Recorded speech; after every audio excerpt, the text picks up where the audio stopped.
এক আশাকর্মীর আকস্মিক মৃত্যুতে কেন্দ্র করে সোমবার সকালে উত্তেজনা ছড়ায় গঙ্গাজল ঘাটির অমরকানন গ্রামীণ হাসপাতালে।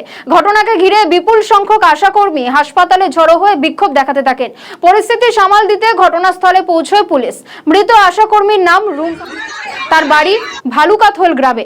তিনি গোপীনাথপুর সাব সেন্টারে কর্মরত আশাকর্মী ছিলেন। পরিবার এবং স্থানীয় সূত্রে জানা যায়, সোমবার ভোরে তার বাড়িতে মৃত্যু হয়েছে। তারপর মৃতদেহ নিয়ে হাসপাতালে সকাল থেকে বিক্ষোভ দেখান আশাকর্মীরা। মৃত্যুর সঠিক কারণ জানতে পুলিশ ইতিমধ্যেই তদন্ত শুরু করেছে। সেই ছবি আপনারা দেখতে পাচ্ছেন, একেবারে বিক্ষোভের ছবি, এবং পরিস্থিতি যখন ভয়ানক আকারে চলে যায় এবং তারপরই ঘটনাস্থলে পুলিশ এসে পরিস্থিতি নিয়ন্ত্রণে আনেন।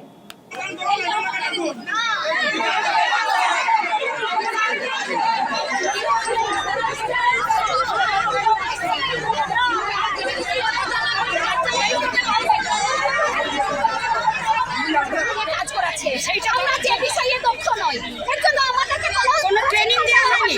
অথচ আমরা আমার বাড়ির ছেলে স্বামী সন্তানকে দিয়ে কাজ করাচ্ছি। 90% কাজ তুলে নিয়েছি, 10% কাজ ডিউ আছে। অথচ আমাদের বিধায়িকা ম্যাডাম বলেছে আমরা চোর, আমরা চুরি করে কাজ করেছি। তারপর কালকে কি ঘটনাটা ঘটেছে এখানে?